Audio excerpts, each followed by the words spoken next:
Hello and happy Tuesday. This is another episode of Ask Jes. I am Jess Marcy. I am a clutter coach, and every Tuesday we go live for about 15 minutes to answer questions that have come into our community and into our Ask Jes Q&A.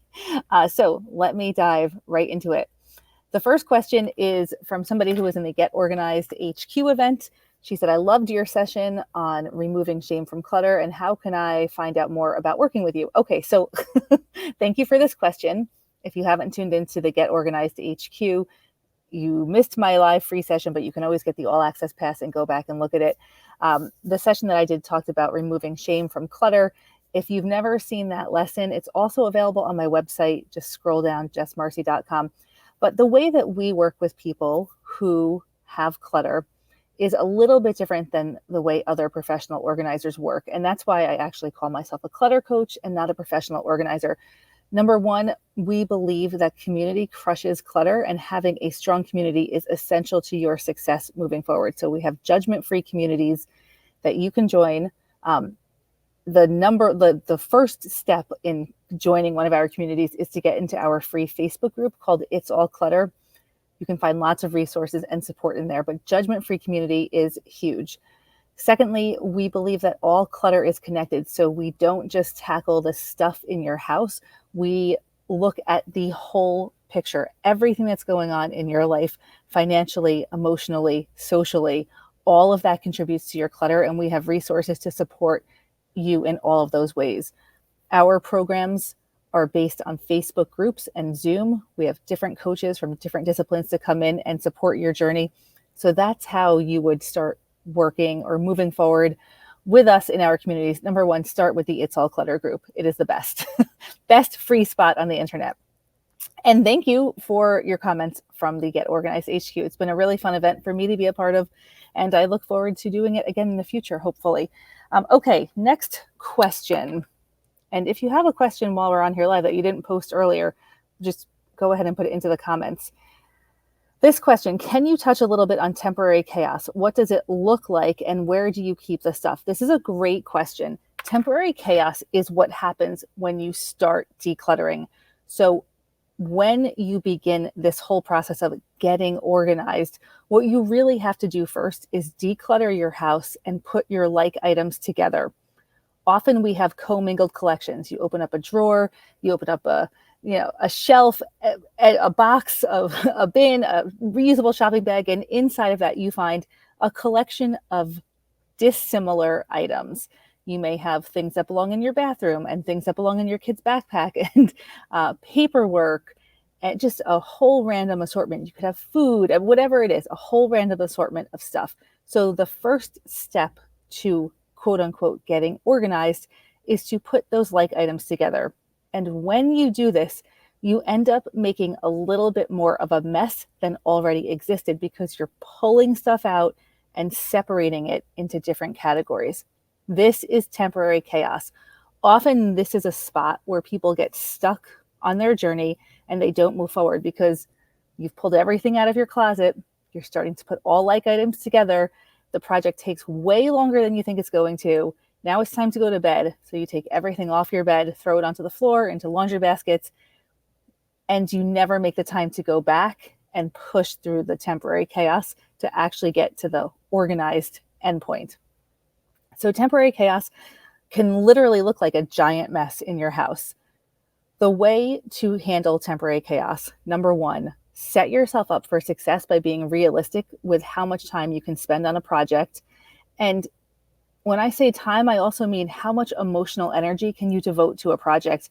If you're going to pull everything out and feel really overwhelmed in an hour, but you actually have 4 hours to work, you want to just set yourself up for 1 hour of work and that is it. So only pull out as much as you can go through in actually an hour. Even if you have more time, you have to really know yourself in this process. You want to, if possible, set up temporary chaos in a space that is not being used all the time. It's possible you don't have any space in your house to actually set up your temporary chaos area. So that's okay. Just know that if you continue to work on this process, the temporary chaos does go away and you do end up with an organized house that feels a lot better. But you have to give your decluttering project the time and attention that it deserves if it's a priority in your life. So is this making sense? Try and set up temporary chaos someplace that is not accessed or is not in your main area. If you have a guest room, if you have a dining room that you don't use very frequently, if you have space, any space that's not really accessed, that you can kind of close the door and go back to it. Or set up a temporary chaos right in the middle of everything, but then make sure that you are realistic about how much time you can spend decluttering every day, and make decluttering a consistent thing that you do until you're through the process. If you're feeling overwhelmed, you're going to stop. So set yourself up for success by knowing what's going to make you feel overwhelmed, how long you can work on something, and then consistently working through this until you're at your endpoint. That's temporary chaos. Next question. Can you touch a little on self-care during the process of decluttering? Yes, I can. Actually, thank you for this question. And I see the person who asked it is on here live. So thank you for that. I've been thinking a ton about self-care since you posted this question. And I believe that when we're talking about self-care and decluttering, we're really talking about empowering ourselves. So I know the image that we have been fed by society is self-care is baths and candles and chocolates and all that stuff. There's a place for that, but I believe that true self-care is going through the difficult process of empowering yourself. Empowerment is the opposite of overwhelm. Overwhelm is when you feel shut down. A lot of times it's because you're afraid of making a decision, or you don't know where to start. There's confusion, there's fear. So we choose to not do anything because it's just too overwhelming. Empowerment is having faith in yourself that you can get through this process, that you can make a decision, even if it's the wrong decision. You can handle the consequences of making a quote unquote bad decision. It's having faith in yourself. So self-care, when we're talking about decluttering, in my mind, is empowering yourself with skills that you can use to move forward in all areas of your life. There is nothing that says to me that you're taking better care of yourself than learning a new skill, advocating for yourself, and empowering yourself with all different things that can help you change your circumstances. So that's what self-care looks like to me. And self-care, if you're somebody who enjoys going for a walk, that's amazing self-care. I would just kind of try to not get stuck in this idea that you need to have spa days, or, know when you need to pamper yourself. But the true pampering is waking up in the morning in a house that feels great, knowing where all of your stuff is, understanding your financial life, and being able to make financial decisions that are best for you. That's the best form of self-care, is creating a world and a life that you can thrive in. And that might mean making hard decisions, having difficult conversations. Sometimes it might mean sitting in a bathtub with a candle lit. Absolutely. But I don't think that's what it means most of the time. So I hope that's helpful, and definitely let me know if in here if you need further insight as we move on to the next question. Okay, this is an interesting one. Ideas on where to keep your trash can, where to keep your laundry basket of dirty clothes, where to keep your garbage pail, where to keep your composting bin, etc., to utilize your space to the maximum. A home that is well organized is going to prioritize function first. We have kitchen counters in our kitchen to prepare vegetables. That's the function of the counter. The function of our bed is to sleep in our bed. The function of our dresser is to store clothing. If you have things that require functional space, such as a composting bin, a laundry basket, those items need appropriate storage because your house needs to be functional first. So that means making space for these items where it is appropriate, and possibly decluttering other stuff so that you can actually have the function that you need to thrive every day in your house. I personally have a 5-gallon bucket underneath my sink that I use for compost. So I have a little farm and I have animals that I feed our scraps to. So that's my form of composting.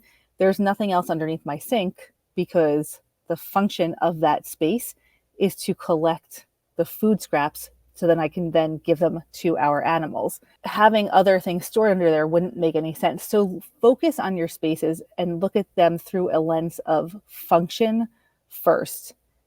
If it's not functional, it's going to be frustrating. And we don't want to have frustrating spaces. And that probably means decluttering some items to make space for what is most important functionally first.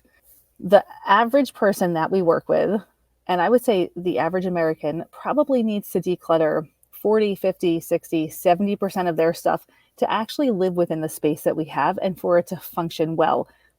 If you have a lot of stuff in your space, if you have more stuff than comfortably fits into your space, it's never going to be organized. You will never find a system that works because trying to fill a space to maximum capacity is simply not functional, and organization follows function. All right, let me see. I think that might have been our last question for today, but if you're on here, and I see we have a lot of people on here live, so hello, Terry and Sunny and Julie, Amy, good morning, Yelena, Trish, Julie and Elizabeth, good morning, or good afternoon. If you have further questions, pop them in there, and I'm just going to double check that I did not miss anything. Julie, I don't have a laundry room. My washer dryer is in the garage. So where do I put baskets? So that is going to be, are you storing extra laundry baskets when you're not using them? We have to ask more questions to get a good answer here. It's going to be whatever makes the most sense for you, but you need to have functional space for a laundry basket. So where does that make the most sense? And is there something else in that space? If so, that needs to go because we need to make it functional. Personally, I have one laundry basket on my floor in my closet. That's the only laundry basket that I have. It goes back and forth to washer and dryer, back to my closet. Maybe decluttering some laundry baskets could be helpful too. This is one of those sort of domino effect things. The more clothing you have, the more potential laundry you have, the more need you have for laundry baskets, the more space you need for your laundry baskets. If you can declutter some clothing and have less laundry baskets, you need less space for a laundry basket. So it's kind of a long process here, but you can do it. You can do it. We know that for sure. Do you have a tip to deal with an item once and for all? I keep moving stuff to another area and then I have to deal with it. Yes. If it's something that you're going to keep, you need to make a home for it. You have to force yourself to make a home for it. If it is something that is so important that you want to create storage for it in your house, find less important things and let them go. If you find that you have moved something around multiple times, ask yourself why. Why am I keeping this? Is it something I truly need? If I'm just moving it and not using it, it's just taking my time, taking my energy. Is my life worth as much as this item? Because I'm just giving my life to this thing. I'm giving my time, I'm giving my energy to this item. Is it truly worth it? Is it something that could be easily replaced if I really needed it? If I really need it, where should it be stored in my house? And if it needs to be stored there, what is there that is preventing it from being stored? The item that is there, do I really need this? Do I need as many of these things? You have to force yourself to make decisions to live within the space that you have. Everyone has a certain amount of storage space in their home. That is unique to you. Everyone has a certain amount of money in their bank account. That is unique to each individual. We have to live within our parameters in life. If you don't have money for something and you purchase it, you have debt. If you don't have space for something, but you're keeping it, you have clutter. We have to force ourselves to get down to the living within the storage space that we have. Is it making hard decisions? Yes. But if you choose not to make those decisions, then you're living outside of your space and with a lot of clutter. There's a phrase, choose your hard. Is it hard to make the decision to let go of something? Yes. Is it hard to live with a lot of things? Yes. Which hard are you choosing? All right. I hope that was helpful. Oh, wait, another question. Okay. Is there a capsule wardrobe for a 14-year-old teen boy to help declutter, simplify, and how to facilitate design decisions? I think you could easily come up with a capsule wardrobe for a 14-year-old teen boy. Look at what they choose to wear every single day. What you could do is just keep out the items that are actually being worn and remove the rest of the clothing from the space and see what they're missing. And then fill in, over a couple of weeks or a month or two. And then you'll see what the right capsule wardrobe is for your son. That will make it so much easier for them to actually pick out their clothing every day. I did say that I was going to do a little challenge at the end of every Ask Jes. So your challenge for today, and if you take on this challenge, make sure you post a before and after picture. Your challenge for today is to let go of 40 items of clothing. 40 items of clothing. You can count socks. You can count individual socks. I don't care how you count it. 40 items of clothing. Can you let go of 40 pieces of clothing before the next Ask Jes next week?